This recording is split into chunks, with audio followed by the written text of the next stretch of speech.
Covid જે 2020માં આવ્યું છે એ આપણા આખા વિશ્વને બદલી કાઢ્યું. લાખોની સંખ્યામાં ડેથ થયા છે.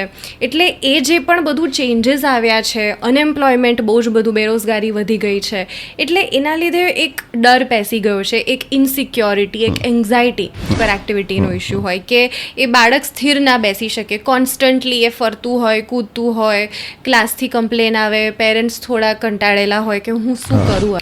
હમણાં જે કેસ થયો છે 2 દિવસ પહેલાં, અતુલ સુભાષ કરીને, આવી રીતે જ હતું.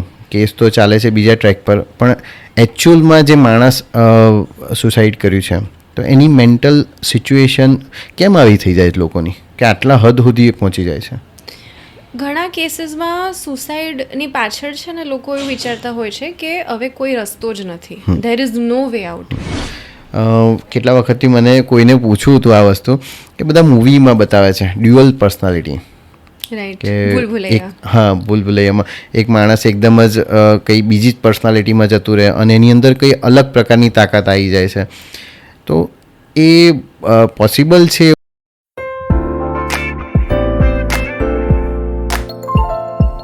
WHO વર્લ્ડ હેલ્થ ઓર્ગેનાઇઝેશનના એક રિસર્ચ પ્રમાણે દર 8 માણસમાંથી 1 માણસને મેન્ટલ હેલ્થ ઇસ્યુ હોય છે. અને ડેન્જરસ વાત તો એ છે 50% of them does not know about this. 50%થી વધારે લોકોને તો ખબર જ નથી કે એમની જોડે એમને મેન્ટલ હેલ્થ ઇસ્યુ છે. સો આજે આ ટૉપિક પર આપણે વાત કરવાના છે. Hey guys, welcome to my show podcast with Shiv. I hope તમે બધા સારા હશો. આજે આપણી જોડે આ ટૉપિક પર વાત કરવા માટે સાયકેટ્રિસ્ટ ડૉક્ટર હાર્વી શાહ આપણી સાથે છે. વડોદરાની અંદર એમનું ક્લિનિક છે અને સાયકેટ્રિસ્ટ તરીકે પ્રેક્ટિસ કરે છે. ઘણા બધા કોમન ઇસ્યુ છે મેન્ટલ હેલ્થને લઈને, જેમ કે એન્ઝાયટી, ડિપ્રેશન, વારે વારે ગુસ્સો આવી જવો. આ બધા સિમ્ટમ્સ કેમ છે અને એનું શું કારણ છે? નાના બચ્ચાઓને આજકાલ એંગર ઇસ્યુ આવી ગયા છે, ગુસ્સે થઈ જાય છે, એમને ડિપ્રેશન આવી ગયું છે, સ્કૂલે જવામાં ગભરાય છે, લોકો જોડે વાત કરવામાં ગભરાય છે. તો આ બધી જ વસ્તુઓ આની અંદર વાત કરવાના છે. Doctor Harvey Shah, she is quite young. તો આપણાને આ જનરેશનને કેવી રીતે સંભાળવી એ એમને બહુ જ સારી રીતે સમજાવ્યું છે આની અંદર. તો હું આશા કરીશ કે તમે આખો પોડકાસ્ટ જોશો, તમને ખરેખર મજા આવશે. અને હા, થેન્ક યુ સો મચ. અમારા અત્યાર સુધીના બધા જ વિડીયોને તમે બહુ જ લાઈક કર્યું છે, બહુ જ તમે સપોર્ટ કર્યો છે. એના માટે રિયલી દિલથી થેન્ક યુ. આવી રીતે જ અમને સપોર્ટ કરતા રહો. વિડીયો જોયા પછી જો તમને વિડીયો ગમે તો લાઈક અને શેર કરવાનું ના ભૂલતા. અને કોમેન્ટની અંદર તમે તમારા સજેશન્સ, તમારી કોમેન્ટ અમને બહુ જ વધારે ઇન્સ્પિરેશન આપે છે અને નવું કરવામાં પ્રોત્સાહન આપે છે. સો કોમેન્ટ પણ કરતા રહો. અને ચાલો મળીએ આપણે ડૉક્ટર હાર્વી શાહને અને વાતો કરીએ મેન્ટલ હેલ્થ વિશેની, કેમ કે આ વસ્તુ બહુ જરૂરી છે.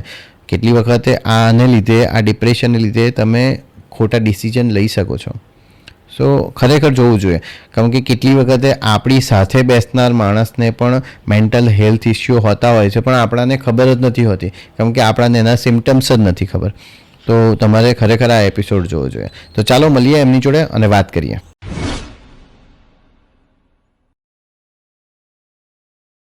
Hello madam, welcome to my show. Thank you. કેમ છો તમે? બસ fine. Thank you so much તમે અહીંયા આવ્યા અને તમારી જોડે વાત કરવાનો અમને ચાન્સ મળ્યો. તો આપણે વાત કરવાના છે મેન્ટલ હેલ્થ ઇસ્યુ પર. પહેલેથી આપણે જોયું છે કે જ્યારે પણ મેન્ટલ હેલ્થ ઇસ્યુની વાત આવે કે સાયકેટ્રિસ્ટની વાત આવે, લોકોને લાગે છે કે એકદમ મેન્ટલ રિટાયર્ડ માણસો હોય તે જ સાયકેટ્રિસ્ટ પાસે જાય છે. તો એ પર્સપેક્ટિવ હવે ચેન્જ થયો છે કે નથી થયો? ડેફિનેટલી હું કહીશ કે છેલ્લા 5-10 વર્ષમાં તો ઘણો ચેન્જ આવ્યો છે, પોઝિટિવલી ચેન્જ આવ્યો છે. ધીમે ધીમે અવેરનેસ વધતી ગઈ છે. લોકો કઈ રીતે મેન્ટલ હેલ્થ અને ડિસીઝને કઈ રીતે જોવે છે એ બદલાયું છે. જે આપણે સ્ટિગ્મા કહીએ કે જે લોકોની પરસેપ્શન હોય છે મેન્ટલ હેલ્થના વિશે કે ના તમે નબળા છો કે તમે વીક છો તો જ તમને મેન્ટલ હેલ્થનો ઇસ્યુ થાય, એ પણ ઘણો ચેન્જ થઈ રહ્યો છે. એટલે ડેફિનેટલી આઈ વુડ સે કે ફોર ધ બેટર ચેન્જ થઈ રહ્યું છે. ઓકે, તો તમારી પ્રેક્ટિસમાં એવા કયા કોમન ઇસ્યુ આવે છે અત્યારની જનરેશનમાં કે લોકો કઈ તકલીફો લઈને તમારી પાસે આવે છે? મોસ્ટ કોમનલી કોઈ પણ સ્ટ્રેસ, નાનું મોટું તણાવ આવે, માનસિક પ્રકારનું કોઈ પણ તણાવ આવે, એના રિલેશનમાં એન્ઝાયટી થતું હોય છે, પેનિક અટેક જેવું ઘણું કોમન થવા લાગ્યું છે, ડિપ્રેશન, ઓસીડી ઇવન જે પેન્ડેમિક પછી ઘણું વધ્યું છે, એ બધું વધારે પડતું કોમન છે. ઘણી વખત ફેમિલીમાં ઇશ્યુઝ થતા હોય, હસબન્ડ વાઈફના, ઇનલોઝ સાથેના, બાળકોના સ્ટ્રેસના, વર્ક પ્રેશર, એ બધું જ અત્યારે કોમન થઈ રહ્યું છે. ઓકે, તો કોવિડ પછી આ કેમ વધ્યું છે, એનું શું રીઝન છે? કોવિડ જે 2020માં આવ્યું છે એ આપણા આખા વિશ્વને બદલી કાઢ્યું છે પરમનન્ટલી.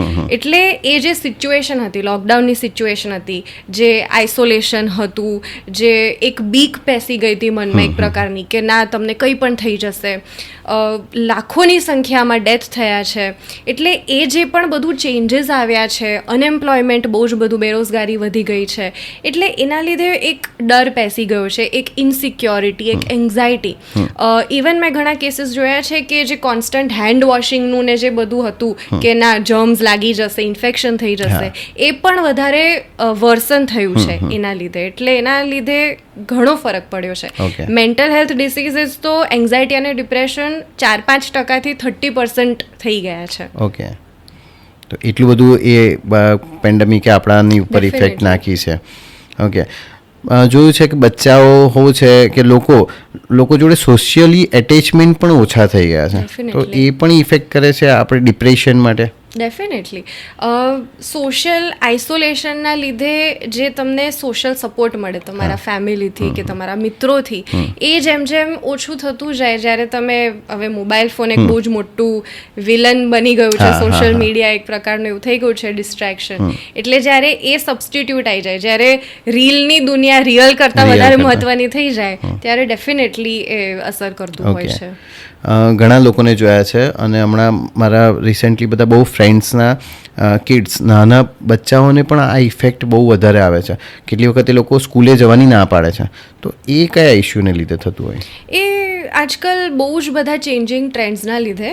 યંગર જનરેશનની આપણે વાત કરીએ તો એ લોકો બહુ જ અત્યારે એકબીજાથી ઇન્ફ્લુઅન્સ થવા લાગ્યા છે. ઇવન સોશિયલ મીડિયાથી દેખાદેખીમાં, કમ્પેરિઝનમાં, ફોમો તમે અગર સાંભળ્યું હોય કે ફિયર ઓફ મિસિંગ આઉટ, કે ના હું રહી જઈશ, મને મજા નહીં કરવા મળે. ઘણા લોકોનું બધું સોશિયલ સ્ટેટસ મેચ ના થતું હોય કે ના અને આવું કર્યું તો મારે પણ આવું કરવું પડે. બુલિંગ થતું હોય છે ઓનલાઈન પ્લેટફોર્મ પર કે સ્કૂલ્સમાં, તો ઘણા બધા કારણોના લીધે આવું જોવા મળતું હોય છે. ઓકે, તો આનું સોલ્યુશન શું હોય? બે મેઇન લોકો આવે આમાં. એક તો સ્કૂલ, જે પણ ટીચર્સ આપણા કહીએ, અને બીજા પેરેન્ટ્સ. તો યંગ માઇન્ડ્સને આપણે સાચવવું બહુ જ જરૂરી છે, કારણ કે અગર મેન્ટલ હેલ્થ ઇસ્યુ બાળપણમાં શરૂ થઈ જાય તો એના કરતાં બેટર છે કે આપણે એને પ્રિવેન્ટ કરીએ. તો પેરેન્ટ્સ અને ટીચર્સ તરીકે ઓપન અને ઓનેસ્ટ કમ્યુનિકેશન, કે તમે ફ્રેન્કલી વાત કરો, એઝ અ ફ્રેન્ડ વાત કરો, એમને તમે સ્પેસ આપો, ફ્રીડમ આપો કે વાત કરી શકે, જજ ના ફીલ કરાવો. એટલે ઘણી વખત મેં એવું જોયું છે કે પેરેન્ટ્સ એવું કહે કે ના ના મારા બાળકને કંઈ એન્ઝાયટી ડિપ્રેશન નથી, એ તો ખાલી વીક છે, તો ખાલી નાટક કરે છે. તો એના લીધે બહુ નેગેટિવ અસર પડે નાના બાળકના મગજ પર. તો એના કરતાં અગર આપણે થોડું એન્કરેજ કરીએ, એમને હેલ્પ, આપણે મદદ માંગવામાં હેલ્પ કરી શકીએ, તો એના લીધે બહુ જ પોઝિટિવલી આપણે ડિફરન્સ કરી શકીએ. મેં ઇન્ટ્રોડક્શનમાં કીધું કે 50% લોકોને ખબર જ નથી કે એમને મેન્ટલ હેલ્થ ઇસ્યુ છે. તો એવા કયા સિમ્ટમ્સ હોય છે જે નોર્મલ માણસને અને મેન્ટલ હેલ્થ ઇસ્યુને અલગ કરે છે? આ બહુ જ ઇમ્પોર્ટન્ટ ક્વેશ્ચન છે, કેમ કે ઘણી વખત આપણને ખ્યાલ જ નથી આવતો કે આપણને કંઈક અબનોર્મલ થઈ રહ્યું છે. તો ઘણી વોર્નિંગ સાઇન્સ હોય છે કે તમારું મૂડ બહુ ચેન્જ થઈ જાય, કે તમને બહુ જ ચીડચીડું લાગે, કશામાં મન ના લાગે, ઉદાસ લાગે આખો દિવસ, તમે કામમાં ફોકસ ના કરી શકો, તમારું સ્લીપિંગ હેબિટ્સ ચેન્જ થઈ જાય, ભૂખ ઓછી લાગતી હોય, તમારા સોશિયલ રિલેશનશિપ્સમાં એની નેગેટિવ અસર પડતી હોય. તો આ બધી વસ્તુ જ્યારે થવા લાગે ત્યારે it is time to seek help. કે તમે એમાં ને એમાં સ્ટક થયા રહો તો તમે ખરાબ થઈ શકો છો વધારે તમારી હાલત. તો આ વોર્નિંગ સાઇન્સ ઇમ્પોર્ટન્ટ છે. ઓકે, આપણા ત્યાં તમે જો ફોરેન કન્ટ્રીમાં તો એવું છે કે કોઈ પણ વસ્તુ થાય તો સાયકેટ્રિસ્ટ પાસે જાય છે લોકો અને થેરાપી લે છે. આપણે ત્યાં હજુ એટલી અવેરનેસ નથી અને લોકોને ખરેખર શરમ આવે છે એ વસ્તુ કહેતા કે મારી જોડે મેન્ટલ. પણ હમણાં જે રીતે જોયું છે બધા સેલિબ્રિટી પોતાની જે આવી જર્ની છે તે લોકોને શેર કરે છે જેનાથી આ અવેરનેસ વધે છે.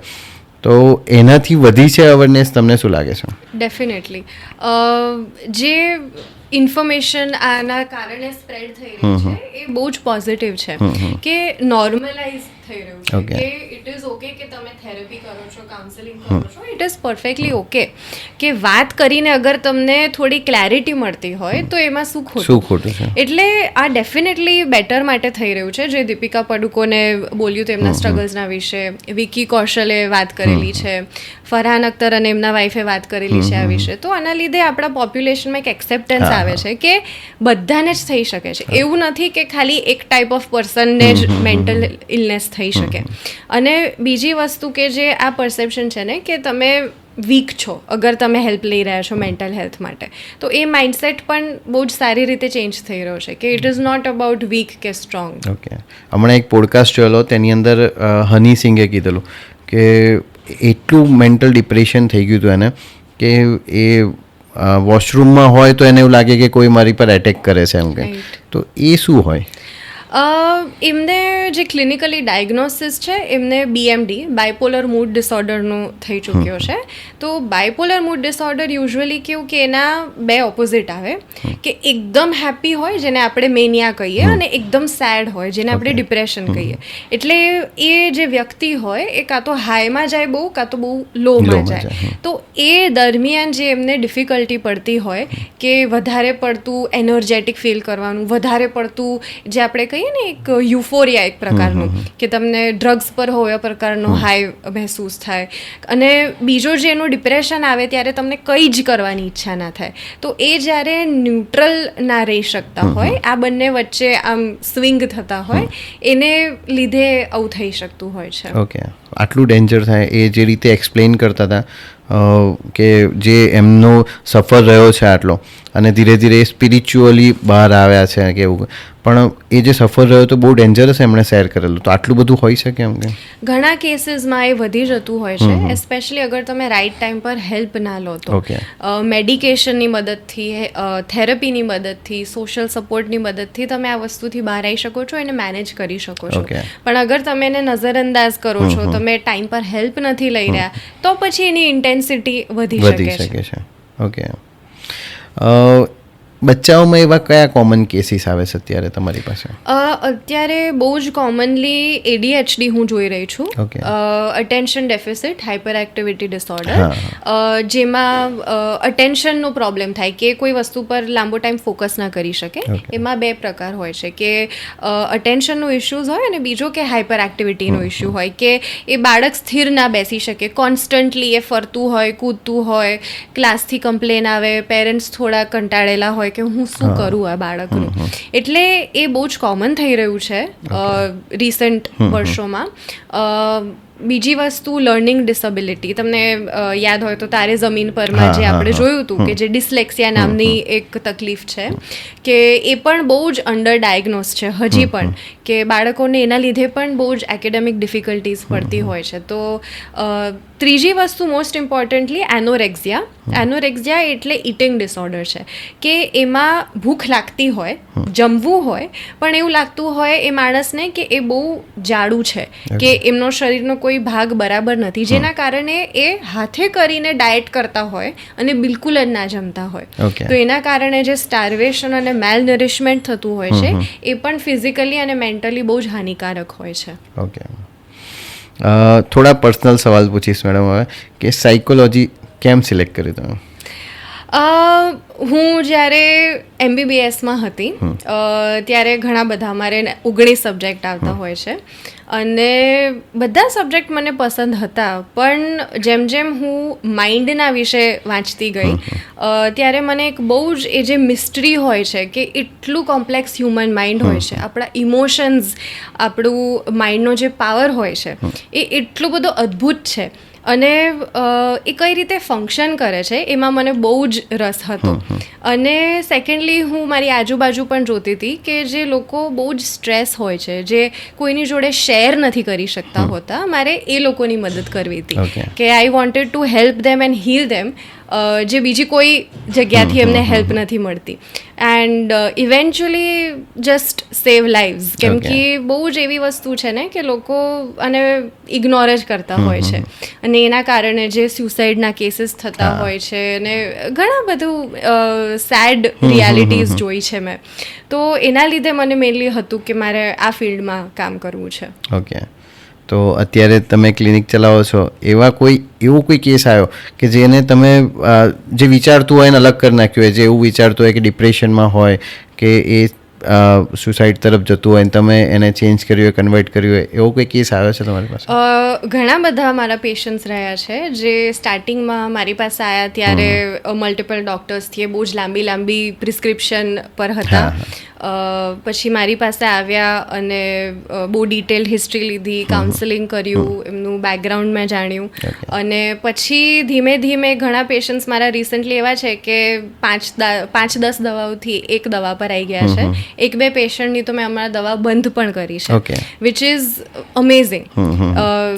એ પણ એમની બ્રેવરી અને હિંમતનું બહુ જ કમેન્ડેબલ કહેવાય. અને બીજી વસ્તુ મારા માટે બહુ સેટિસ્ફાઈંગ છે, કેમ કે ઘણા લોકો એવું માનતા હોય છે કે એકવાર તમે સાયકેટ્રિક દવા ચાલુ કરી એટલે આજીવન ચાલુ રહેશે, કે ક્યારે બંધ જ નહીં થાય, એક પ્રકારનું તમને એડિક્શન થઈ જશે દવાઓનું, વિચ ઇઝ ફોલ્સ.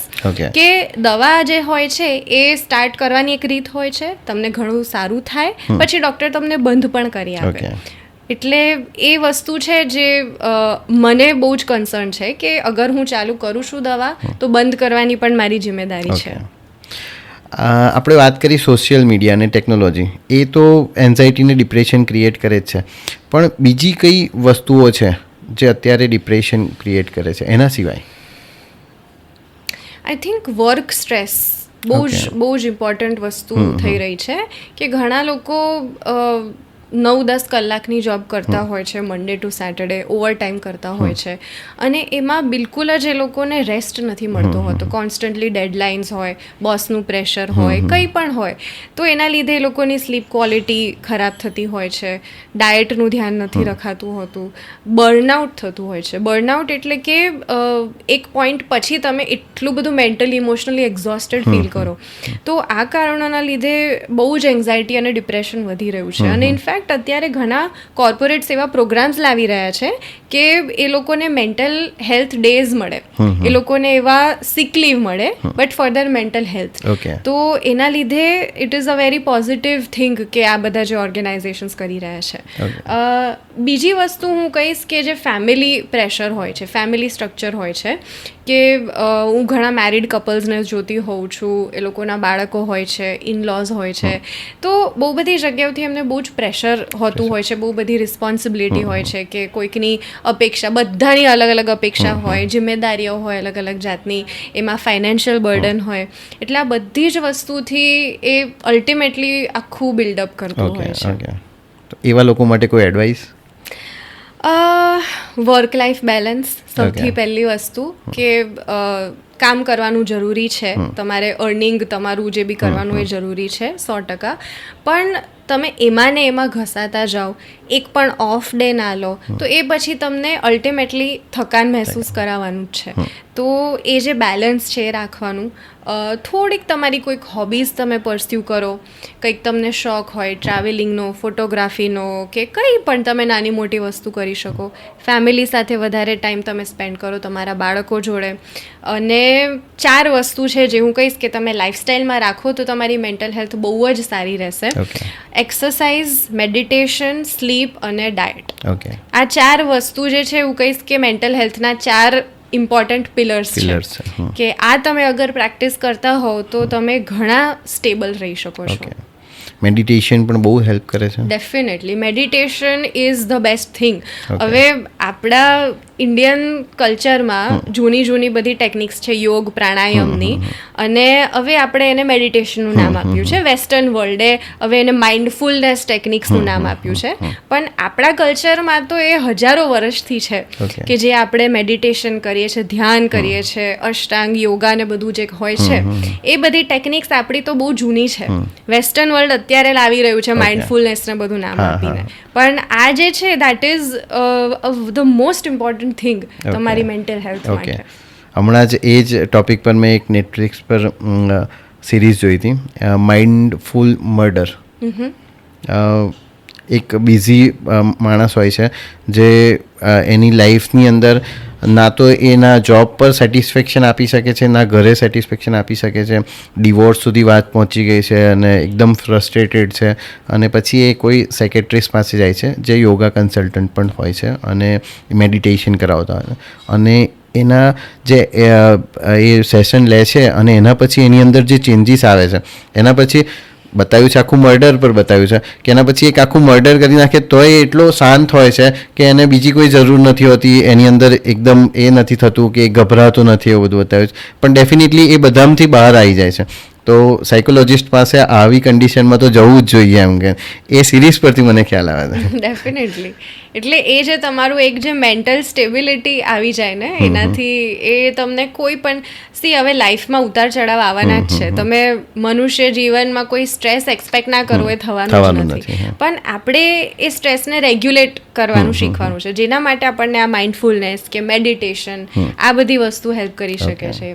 સ્પિરિચ્યુઆલિટી ને બધું પણ આમાં ઘણું હેલ્પ કરી શકે છે. હમણાં જે કેસ થયો છે 2 દિવસ પહેલાં, અતુલ સુભાષ કરીને, આવી રીતે જ હતું. કેસ તો ચાલે છે બીજા ટ્રેક પર, પણ એકચ્યુઅલમાં જે માણસ સુસાઇડ કર્યું છે તો એની મેન્ટલ સિચ્યુએશન કેમ આવી થઈ જાય લોકોની કે આટલા હદ સુધી એ પહોંચી જાય છે? ઘણા કેસીસમાં સુસાઇડની પાછળ છે ને લોકો એવું વિચારતા હોય છે કે હવે કોઈ રસ્તો જ નથી, there is no way out, કે હું આત્મહત્યા કરું એ જ એકમાત્ર સોલ્યુશન છે. પણ એવું ખરેખર હોતું નથી. એ લોકોને એવું ફીલ થાય છે કે મારા ઘરવાળા નહીં સમજી શકે, મને કોઈ જ નહીં સમજી શકે, હું બિલકુલ એકલો છું, મને કોઈ મદદ નથી મળી શકતી, મારી લાઈફ ક્યારે નહીં સુધરે, અને જીવાનો હવે મતલબ જ નથી, કારણ કે મને બીજું કોઈ સોલ્યુશન નથી મળતું. આ સ્ટ્રેસ જોડે કઈ રીતે ડીલ કરવાનું એ મને ખ્યાલ નથી આવતો. એટલે આ એટીટ્યૂડના લીધે લોકો આવું પગલું લેતા હોય છે. પણ મારા પ્રમાણે એ સ્ટેજ આવે એ પહેલાં જ અગર એ થોડીક હેલ્પ લઈ લે, ક્યારેક કોઈની સાથે વાત કરી દે, તો આ બધી વસ્તુ આપણે પ્રિવેન્ટ કરી શકીએ છીએ. રિલેશનશિપ એટલે હસબન્ડ વાઈફની અંદર આ પ્રોબ્લેમ્સ થતા હોય છે, અને કદાચ આ કેસ એનો જ છે કે વાઈફને હસબન્ડની અંદર ઝઘડા થતા હતા. તો અત્યારે એનું મેજર કારણ શું છે? એકબીજા પર પ્રેમ તો હોય છે જ, પણ તોય આટલું બધું ઘર્ષણ કેમ થાય છે? એમ કે ઘણા વર્ષોમાં જેમ જેમ સ્ત્રીઓ ઇન્ડિપેન્ડન્ટ થઈ છે, એક પ્રકારનું જે આપણે ફેમિનિસ્ટ મૂવમેન્ટ કે ફિમેલ એમ્પાવરમેન્ટ જોઈ રહ્યા છે, અને દેટ ઇઝ ડેફિનેટલી ગ્રેટ. પણ એના લીધે ફિમેલ્સને એ બી રિયલાઇઝ થઈ રહ્યું છે કે એમની જોડે કંઈ પણ રીતે કોઈ ટ્રીટમેન્ટ કરશે કે બિહેવિયર કરશે તો એ રેડી નથી એક્સેપ્ટ કરવા માટે. એટલે એ જે ચેન્જિંગ પેટર્ન્સ છે સોસાયટીમાં, ફિમેલ્સ હવે ઇન્ડિપેન્ડન્ટ થવા લાગી છે, જોબ્સ કરે છે, એ લોકોના પોતાના અપેક્ષાઓ છે, ડ્રીમ્સ છે, તો એના લીધે ફર્સ્ટ ઓફ ઓલ એ લોકો કોમ્પ્રોમાઇઝ કરવા ઓલવેઝ વિલિંગ નથી હોતા. અને બીજી વસ્તુ, ઇન્ડિયન સોસાયટીમાં એક પેરેડોક્સ જોયું છે મેં, કે એક બાજુ મોડર્ન થઈ રહ્યું છે બધું, બધા તરક્કી કરી રહ્યા છે, ઓપન માઇન્ડસેટ રાખે છે, ન્યુક્લિયર ફેમિલીમાં બી ઘણા લોકો રહેવા લાગ્યા છે, પણ બીજી બાજુ જે જૂના વિચારોવાળા જે લોકો છે, જે ઓર્થોડોક્સ માઇન્ડસેટવાળું કહીએ કે ના આપણે એક પ્રકારનું આવું જ હોવું જોઈએ, ફેમિલીમાં આવું જ હોવું જોઈએ, એક પોઈન્ટ આગળ ફિમેલ આવું ના કરી શકે કે એક પોઈન્ટ આગળ તમે આવું ના કરી શકો, તો એ જે બધી થોડીક માઇન્ડસેટમાં આવે છે કોન્ફ્લિક્ટ, એના લીધે બહુ જ કોન્ફ્લિક્ટ થતું આવ્યું છે. આજકાલ એંગર ઇસ્યુ બહુ જોવા મળ્યા છે, લોકો નાની નાની વાત પર ગુસ્સે થઈ જાય છે, એનું શું કારણ હોય? મોસ્ટ કોમનલી મેં એવું જોયું છે કે ગુસ્સો તો બધાને આવવાનો જ છે, રાઈટ? પણ એ ગુસ્સો બધા એ જ મોમેન્ટ પર નીકાળી નથી શકતા હોતા. હવે બોસ તમારી પર ગુસ્સે થાય તો તમે બોસને 2 શબ્દો સંભળાવી નથી શકવાના, પણ હવે એ ગુસ્સો અંદર તો રહ્યો જ છે, એટલે એને બહાર નીકળવાનું તો આઉટલેટ જોઈશે જ. પણ હવે એ જ વ્યક્તિ ઘરે આવે છે અને એના વાઈફ કે બાળકો પર ગુસ્સે થાય છે. હવે વાઈફ અને બાળકોએ કંઈ ખોટું કર્યું જ નથી, વાઈફે ખાલી એવું જ પૂછ્યું છે કે તમને જમવામાં શું જોઈએ છે, પણ ગુસ્સો નીકળી જાય કે કેમ દર વખતે મને પૂછ્યા કરે છે, જે બનાવવું હોય બનાવી દે, મને નથી પડી. તો એ જે ડિસ્પ્લેસમેન્ટ થાય છે એંગરનું, એ બહુ જ કોમન થઈ ગયું છે. બીજી વસ્તુ જે અસંતોષ કે કોઈ પણ ટાઈપનું તમને ડિસેટિસ્ફેક્શન હોય કોઈ પણ વિશે તમારી લાઈફમાં, એના લીધે બી એ થોડુંક ચીડિયાપણું બહાર આવી જતું હોય છે. ઓકે, બહુ સારી રીતે એક્સપ્લેન કરો છો તમે. ડેફિનેટલી એંગરનેસ તો આવે જ છે લોકોને, પણ મેં ઘણા બધા લોકોને જોયા છે કે કેટલી વખત ગુસ્સામાં એ લોકો રડવા માંડે છે, એકદમ રડી દે છે આપણી સામે, કે વાત પર નાની નાની વાત રડે છે. તો એ ઇશ્યુ શું છે? એ હું મેન્ટલ હેલ્થ ઇશ્યુમાં જ આવે છે?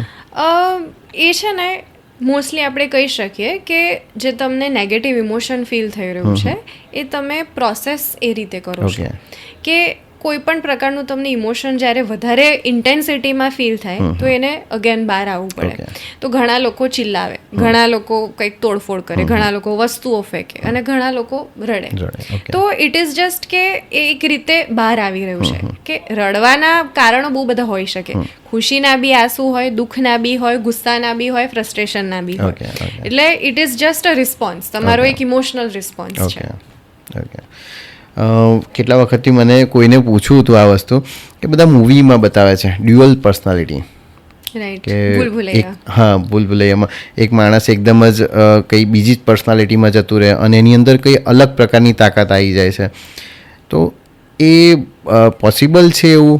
આપણું મગજ એટલી તાકાત ક્રિએટ કરી શકે છે? માઇન્ડની પાવર ઇઝ ઇન્ફાઇનાઇટ. ઓકે, એટલે આજે ક્લિનિકલ ભાષામાં ડિસોસિએટિવ આઇડેન્ટિટી ડિસઓર્ડર DID કહેતા હોઈએ છે. હવે એમાં કેવું હોય કે એક જ વ્યક્તિમાં મલ્ટિપલ પર્સનાલિટીઝ રહેતી હોય. એટલે કોઈ પણ વ્યક્તિમાં એ જે મલ્ટિપલ પર્સનાલિટીઝ હોય એ કોઈ પણ હોઈ શકે, સ્ત્રી, પુરુષ, બાળક હોઈ શકે, કોઈક ઘરડું હોઈ શકે.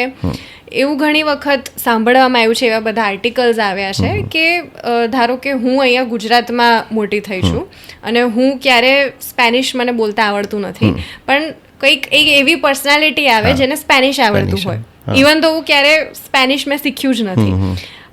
એટલે તમે જે એક્ઝામ્પલ આપ્યું કે અદ્ભુત તાકાત આવી જતી હોય છે અચાનકથી ને એ બધું, તો એ અગેન ડેફિનેટલી સાયકોલોજીકલ ઇશ્યુ છે.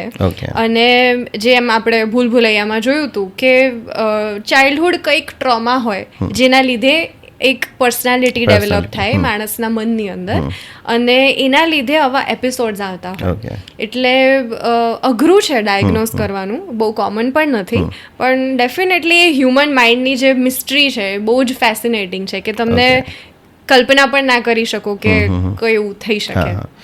મૂવીમાં તો જોયું છે, પણ રિયલ લાઈફમાં હું જોયું છે કેટલા માણસો અમુક ટાઈમ તમારી જોડે એકદમ હસતા રમતા હોય ને અમુક વખત એટલા એગ્રેસિવ થઈ જાય અચાનક જ. એનું શું રીઝન હોય? એના બહુ જ બધા કારણો હોઈ શકે છે.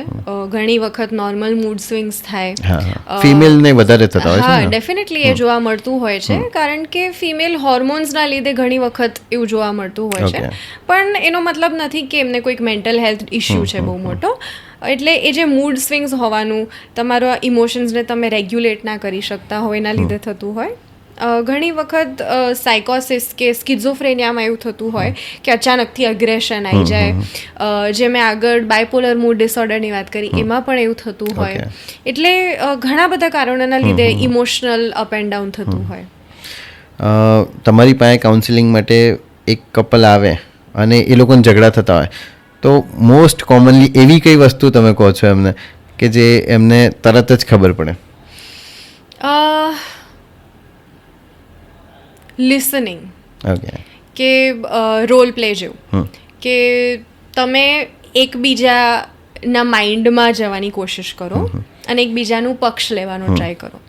અને જ્યારે પણ હું એવું કરવાનું કહું ત્યારે ઇમિડિયેટલી એમને રિયલાઇઝ થાય કે ના એકચ્યુઅલી આને કેવું ફીલ થયું છે ઓકે કે વાઈફને એવું હોય કે આજે મારી એનિવર્સરી હતી અને મને કોઈ ગિફ્ટ ના આપી અને તમે ભૂલી ગયા ને બધું, અને હસબન્ડને એવું હોય કે ના પણ મેં તો પ્લાન બનાવેલો છે, હું કામમાં હતો, હું બિઝી હતો, મારા બોસે મને એવું કીધું, હું કોલ ના લઈ શક્યો. અને જ્યારે એ લોકોને એવું રોલ પ્લે કરવાનું કહું કે તમે સ્વિચ કરો, એકબીજાના મગજમાં જઈને તમે ટ્રાય કરો જોવાનું, તો હસબન્ડને એવું રિયલાઇઝ થાય કે ના એને મારા માટે કેટલું બધું પ્લાન કરેલું હતું, એને કેટલી બધી ઈચ્છા હતી, એને બીજું જોઈએ જ છે શું મારા પાસેથી, એનિવર્સરીનું એને એક્સાઇટમેન્ટ હતું, તો ઇમિડિયેટલી એક સિમ્પથી આવે. અને જ્યારે વાઈફ હસબન્ડના પોઈન્ટ ઓફ વ્યૂથી વિચારે ત્યારે રિયલાઇઝ થાય કે ના એ કેટલી મહેનત કરે છે, એ આટલું બધું લેટ ઘરે આવે છે, બોસ સાથે ડીલ કરે છે, બોસ આટલા ટોક્સિક છે તો બી આટલી બધી કોશિશ કરે છે. તો ઇમિડિયેટલી જ્યારે એકબીજાનું મન સમજી શકે ત્યારે ઓટોમેટિકલી એક અન્ડરસ્ટેન્ડિંગ આવે. આજકાલ આપણે જોઈએ છે કે યંગ છોકરાઓને એટલે ટીનેજર્સને આ બધી તકલીફો બહુ વધારે આવે છે, અને જોઈએ તો લવ એંગલની અંદર એ લોકોને બહુ જ આવા ડિપ્રેશનના ને એવા બધા કેસીસ જોવા મળે છે. તો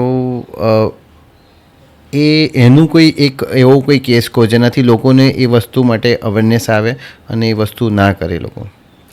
આજકાલ રિલેશનશિપ્સ અને ડેટિંગમાં ઘણું કોમન થઈ રહ્યું છે કે લોકો બહુ ટોક્સિક રિલેશનશિપ્સમાં આવતા હોય છે, કે ઓન ઓફ સ્ટેજ હોય છે, કન્ફ્યુઝડ હોય છે કે શું જોઈએ છે રિલેશનશિપથી, પણ એક પોઈન્ટ પછી એ મેન્ટલ હેલ્થને અફેક્ટ કરવા લાગે છે, કારણ કે તમે કોન્સ્ટન્ટલી સ્ટ્રેસમાં રહો છો કે તમારી રિલેશનશિપ ક્યાં જઈ રહી છે, તમને આ વ્યક્તિ ખરેખર પ્રેમ કરે છે કે નહીં, તમારી ફિલિંગ્સને કોઈ સમજે છે કે નહીં. તો એમાં પછી આપણે થોડુંક બ્રેક મારવાનું બહુ ઇમ્પોર્ટન્ટ થઈ જાય છે. પણ ઘણા કેસીસમાં હવે હું કહીશ કે સાયકેટ્રિસ્ટ પાસે ક્યારે જવાનું થાય. એક ઇન્ટરેસ્ટિંગ કેસ મારી પાસે આવ્યો હતો જેમાં એક વ્યક્તિને એવું હતું, નોર્મલ ઓર્ડિનરી માણસ હતો અને એમને એવી બિલીફ હતી કે કટરીના કૈફ એમના પ્રેમમાં છે. ઓકે, એટલે હી એકચ્યુઅલી બિલીવ્ડ કે આ સત્ય છે, અને અમે એમને સમજાવવાની કોશિશ કરીએ, અમે એવું કહીએ કે ખરેખર એવું છે, તમારી પાસે પ્રૂફ શું છે, પણ એવું જ બિલીવ કરતા હતા કે ના એ મને લેટર લખે છે અને એ ખરેખર મારા પ્રેમમાં છે અને હું એમના જોડે લગ્ન કરવાનો છું. બીજા એક લેડી હતા જેમને એવી બિલીફ હતી કે રણબીર કપૂર એમને ઇન્સ્ટાગ્રામ પર મેસેજ કરે છે, એમના ફોટોઝ જોવે છે, એમને સ્ટોક કરે છે ઇન્સ્ટાગ્રામ પર, અને એ એમને ખૂબ જ પ્રેમ કરે છે અને ટેલિપેથિકલી એમની જોડે વાત કરે છે. એટલે એકચ્યુઅલી આને આપણે સાયકેટ્રીમાં ઇરોટોમેનિયા કહીએ છીએ, કે કોઈ માણસને એવું લાગે કે કોઈ હાયર સ્ટેટસનું વ્યક્તિ એમના પ્રેમમાં છે, અને આ એક પ્રકારનું ડિલ્યુઝન કહેવાય કે એ લોકો ફોલ્સલી એવું બિલીવ કરે છે. તો જ્યારે આવું થતું હોય છે ત્યારે પછી અમારો રોલ આવે છે એઝ અ સાયકેટ્રિસ્ટ. પણ આ તો જો કે બહુ હાયર સ્ટેજ છે.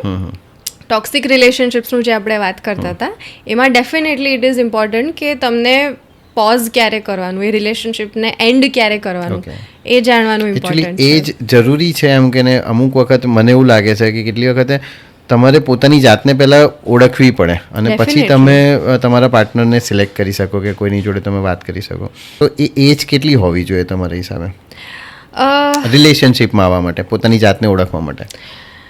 આમ તો એવું કંઈ આપણે એજ એવી રીતે હું નહીં કહું, પણ યસ આઈ ફીલ કે મેચ્યોરિટી હોવું બહુ જ જરૂરી છે, ઇમોશનલ અને મેન્ટલ મેચ્યોરિટી, કે તમે પોતાના ઇમોશન્સ ઓળખી શકો, તમે સમજી શકો કે એક્ઝેક્ટલી તમારા માટે શું હેલ્ધી છે, તમે પ્રાયોરિટી રાખી શકો, કે એવું નહીં કે તમે કોઈ બી વસ્તુમાં ડિસ્ટ્રેક્ટ થઈ જાઓ અને પછી એ જ વસ્તુમાં તમારી મેન્ટલ હેલ્થ ખરાબ થઈ જાય. હવે સાયન્ટિફિકલી કહીએ તો આપણું જે ફ્રન્ટલ કોર્ટેક્સ હોય, જે બધા મેઇન ડિસિઝન્સ લેતું હોય, જે મેચ્યોરિટી માટે રિસ્પોન્સિબલ છે, એ 25 વર્ષે ફૂલ્લી ડેવલપ થાય આપણું બ્રેન.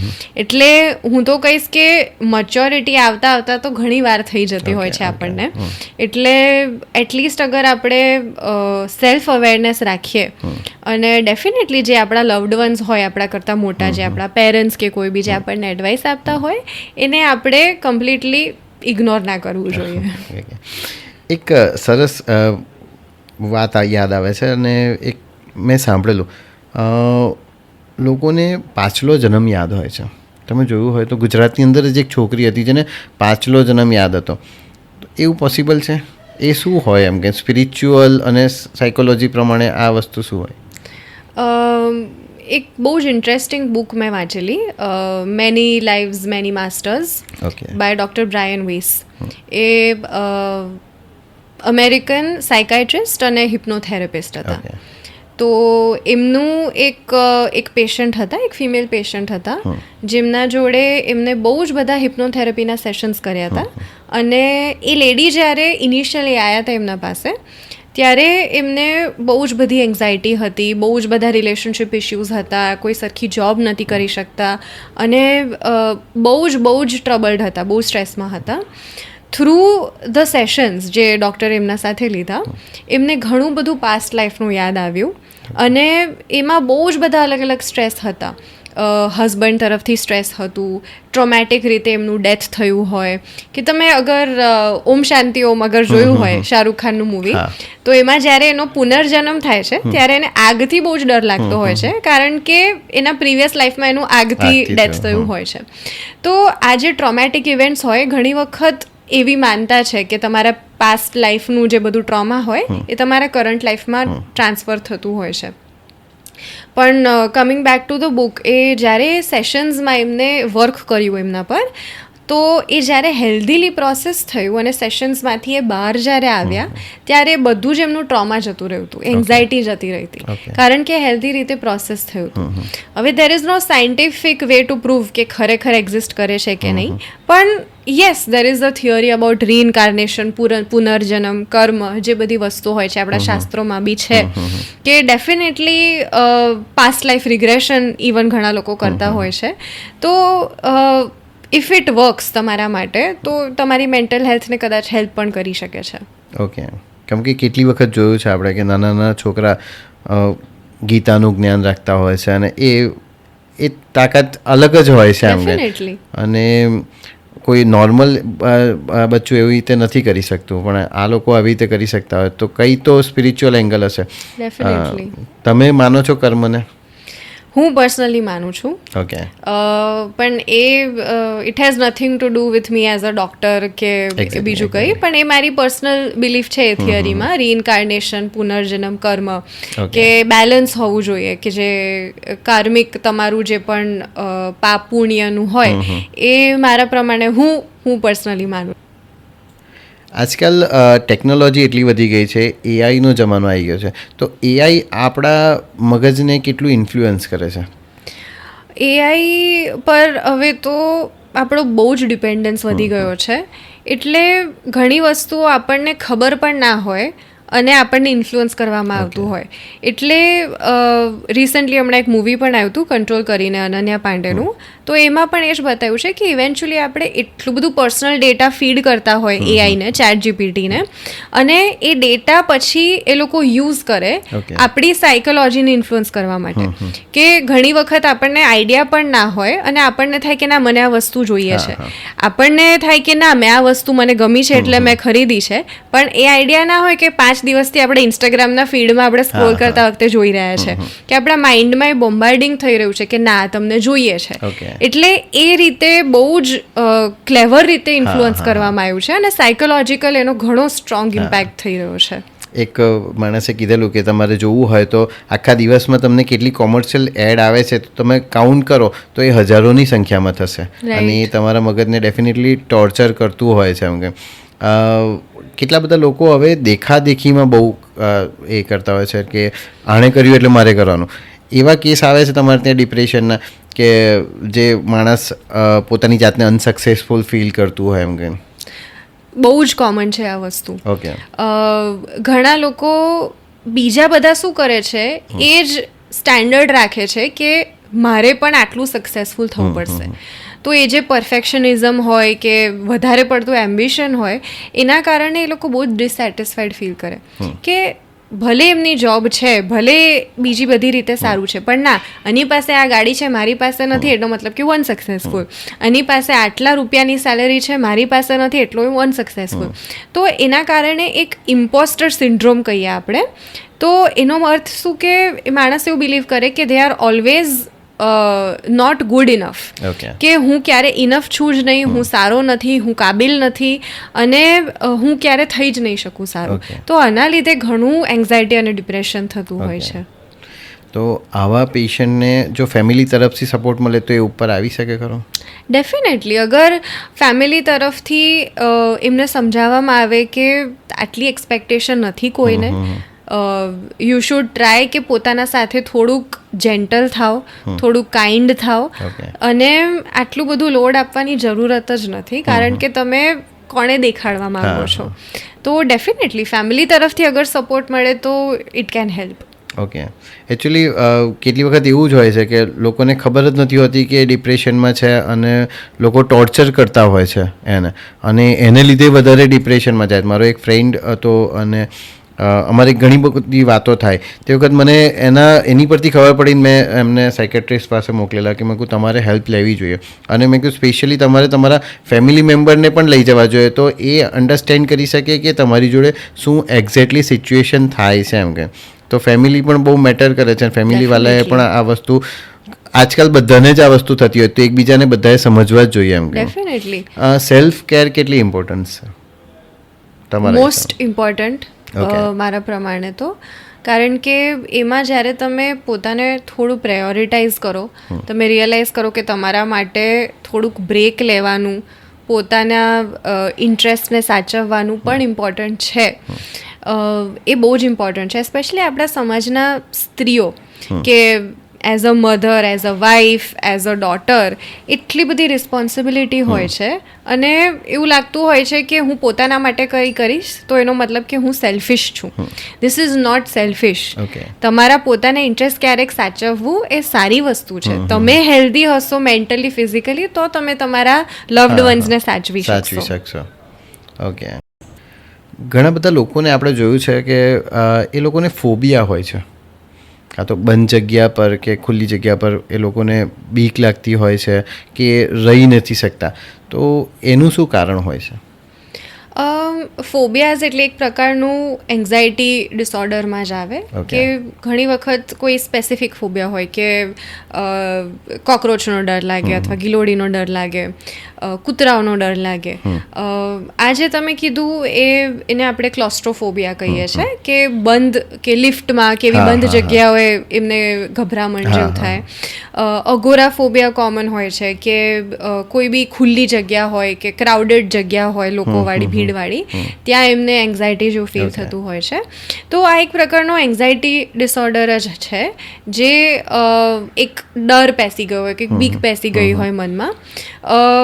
ઘણી વખત કારણ વગર જ હોઈ શકે, ઘણી વખત કોઈક એવો ઇન્સિડન્ટ થયું હોય, કે કોઈ કદાચ લિફ્ટમાં ફસાઈ ગયું હોય. એક પેશન્ટ હતું મારી પાસે, એકવાર એ બેન લિફ્ટમાં 1-8 કલાક સુધી ફસાઈ ગયા હતા, અને ત્યારથી એમને એક બીક પેસી ગઈ છે મનમાં. ત્યારથી પછી શી હેઝ અવોઇડેડ કે લિફ્ટમાં હવે જવું જ નથી. એટલે એ હોઈ શકે છે. એનું સોલ્યુશન કેવી રીતે થાય? કાઉન્સેલિંગ, કે તમે તમારા ડરને એક્સેપ્ટ કરો, ધીરે ધીરે તમે એ વસ્તુથી યુઝ ટુ થાવ, તમે પોતાને એવું રિઅશ્યોર કરો કે ના, એક વખત થયું એનો મતલબ નહીં કે દર વખત એવું થશે. અને અગર બહુ જ સિવિયર લાગે, બહુ જ એન્ઝાયટી થાય, તમને એકદમ પેનિક જેવું જ થઈ જાય, તો તમે મેડિકેશનની હેલ્પ પણ લઈ શકો છો. ઓકે. તો એના માટે તમારી પાસે આવવું પડે અમારે. ડેફિનેટલી. જોઈએ છે આપણે કે કેટલી વખતે હ્યુમન સાયકોલોજી અને હ્યુમન મેન્ટાલિટી એવી થઈ જાય છે કે અમુક માણસો નાની બચ્ચી પર પણ રેપ કરે છે, અને એવા કેસીસો જોયા છે. તો એ લોકોની સાયકોલોજીકલ કન્ડિશન કેવી હોય ને કેમ આવું કરતા હોય છે? એ જે વ્યક્તિ હોય, જે આવું ક્રાઇમ કરતા હોય, બહુ જ બધા કારણો હોઈ શકે. એ જે એગ્રેશનમાં, હોર્મોનલ રેજમાં જે કરતા હોય છે, ઘણી વખત એ લોકોને રિયલાઇઝેશન નથી હોતું કે એ વ્યક્તિ પર શું ગુજરી રહી હોય છે.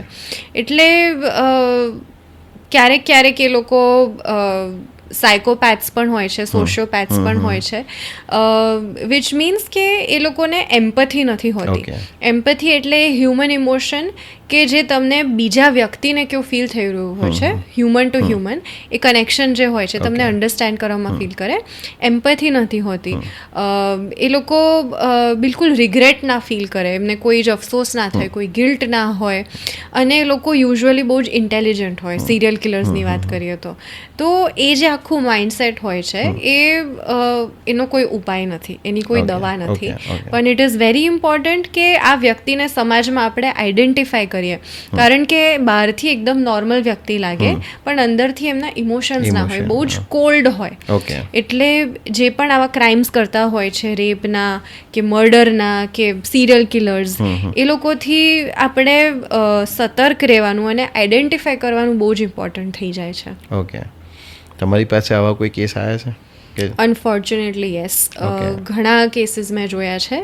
અને ઘણા બધા ઓલ એજ ગ્રુપ, 10 વર્ષની છોકરીથી લઈને 50 વર્ષના કોઈ લેડી હોય, બધાને જ મેં આ વિક્ટિમ તરીકે જોયેલું છે. અને એઝ અ ફિમેલ બહુ જ ગુસ્સાની અને અનફોર્ચ્યુનેટ વાત છે આ. એના કારણે જે મેન્ટલ હેલ્થ ઇશ્યુઝ થતા હોય છે સ્ત્રીઓને, એ બહુ જ અઘરું થઈ જાય છે. PTSD બહુ કોમન થઈ જાય છે. PTSD એટલે કે પોસ્ટ ટ્રોમેટિક સ્ટ્રેસ ડિસઓર્ડર. અગર તમે જોયું હોય તો સત્ય પ્રેમ કી કથા કરીને એક મૂવી આવ્યું હતું, એમાં બહુ જ સરસ રીતે એ લોકોએ બતાવ્યું છે કે કોઈ પણ ટ્રોમાવાળી કોઈ પણ ઇન્સિડન્ટ થાય, કોઈ પણ પ્રકારનું એક્સિડન્ટ હોય, અબ્યુઝ હોય, સેક્સ્યુઅલ અબ્યુઝ કે રેપ કે કંઈ પણ, તો એની માઇન્ડ પર બહુ જ સ્ટ્રોંગ ઇફેક્ટ થઈ જાય છે. જેના કારણે પછી એન્ઝાયટી, ડિપ્રેશન થઈ જાય, ફ્લેશબેક્સ આવે કે કોન્સ્ટન્ટલી તમને જે બનાવ બન્યો હતો, જે હાદસો હતો, એ યાદ આવ્યા કરે. કોઈ પણ અવાજથી કે કઈ વસ્તુથી તમે એકદમ જ ચમકી જાઓ, અવોઇડ કરો તમે કંઈ પણ વસ્તુ તમને જે ટ્રિગર કરે એ તમને મેમરીને, એને તમે અવોઇડ કરો. એટલે લિવિંગ વિથ ધેટ એ બહુ જ ડિફિકલ્ટ થઈ જતું હોય છે. ઘણી બધી વાતો કરી. હજુ પણ લોકોને આપણા સમાજની અંદર આ રીતે એમને તકલીફ થતી હોય છે તો ડૉક્ટર્સ પાસે જવાનું એવોઇડ કરતા હોય છે. તો તમે કઈ મેસેજ આપો એમને? હું એવું કહીશ કે જ્યારે તમને હાથ તૂટે છે, પગ તૂટે છે, ત્યારે તમે તરત ડૉક્ટર પાસે ભાગો છો કે પાટો બાંધી આપે, સારું થાય. પણ જ્યારે તમને મનથી સારું ફીલ નથી થઈ રહ્યું, જ્યારે તમને બધી જ વસ્તુમાં નથી જ સારું ફીલ થઈ રહ્યું, તો એવા કેસીસમાં તમે કેમ હેઝિટેટ કરો છો, તમે કેમ ડરો છો બતાવવાથી? કે મેન્ટલ હેલ્થમાં એવું નથી કે તમે સ્ટ્રોંગ છો કે વીક છો. ઇટ ઇઝ જસ્ટ કે તમને સ્ટ્રેસ થઈ રહ્યું છે અને યુ આર નોટ વેલ. અને ટુ બી એકચ્યુઅલી હેલ્ધી, બધી જ રીતે હેલ્ધી, મેન્ટલી, ફિઝિકલી, સોશિયલી, ત્રણેય વસ્તુ ઇમ્પોર્ટન્ટ છે. તો જે રીતે તમે કોઈક દુખાવો માટે કે ફ્રેક્ચર માટે ડૉક્ટર પાસે જાઓ છો, એ રીતે જ તમે મેન્ટલ હેલ્થ માટે હેલ્પ લઈ શકો છો. ડેફિનેટલી છે. મેડમ, તમારા ક્લિનિક વિશે કહો. મારું ક્લિનિક વડોદરામાં જ બેઝ છે. હું એઝ અ સાયકાઇટ્રિસ્ટ પ્રેક્ટિસ કરું છું. હું થેરપી, કાઉન્સેલિંગ અને મેડિકેશન બધી જ વસ્તુ હોલિસ્ટિક રીતે પ્રેક્ટિસ કરું છું. સો દેટ હું મારા પેશન્ટ્સને બધી જ રીતે હેલ્પ કરી શકું, કે હું એમની વાત પણ સાંભળી શકું, એમને દવાથી પણ મદદ કરી શકું. કેમ કે અલ્ટિમેટલી મારો ગોલ છે કે મેન્ટલી એમને પીસફુલ અને હેલ્ધી ફીલ થવું જોઈએ જ્યારે પણ એ મને મળે. ઓકે, જે રીતે મેડમ જોડે વાત કરીને એ રીતે ડેફિનેટલી મને એવું લાગે છે કે જે માણસને મેન્ટલ હેલ્થ પ્રોબ્લેમ હોય ને, એમણે કન્સલ્ટિંગ તો કરવું જ જોઈએ. અને ડેફિનેટલી એનાથી ઘણા બધી વસ્તુઓ તમારી સોલ્વ થઈ જતી હોય છે, ઘણી બધી કન્ફ્યુઝન તમારી દૂર થઈ જતી હોય છે. તો હું આ પોડકાસ્ટની જોડે એમનો કોન્ટેક નંબર, એમના ક્લિનિકનો એડ્રેસ પણ આપી દઈશ. તો એનાથી તમે એમની પાસે જઈ અને તમારી પ્રોબ્લેમ શેર કરી શકશો અને એના સોલ્યુશન તમને એ બહુ જ બેટર રીતે આપી શકશે. તો થેન્ક યુ મેડમ, તમે આવ્યા. Thank you again. અને ડેફિનેટલી બહુ જ મજા આવી તમારી જોડે વાતો કરવાની. બીજા કોઈ વાત પર કે બીજી કોઈ ટૉપિક પર ફરીથી આપણે અહીંયા ભેગા થઈશું અને તમારી જોડે વાત કરીશું. Thank you so much.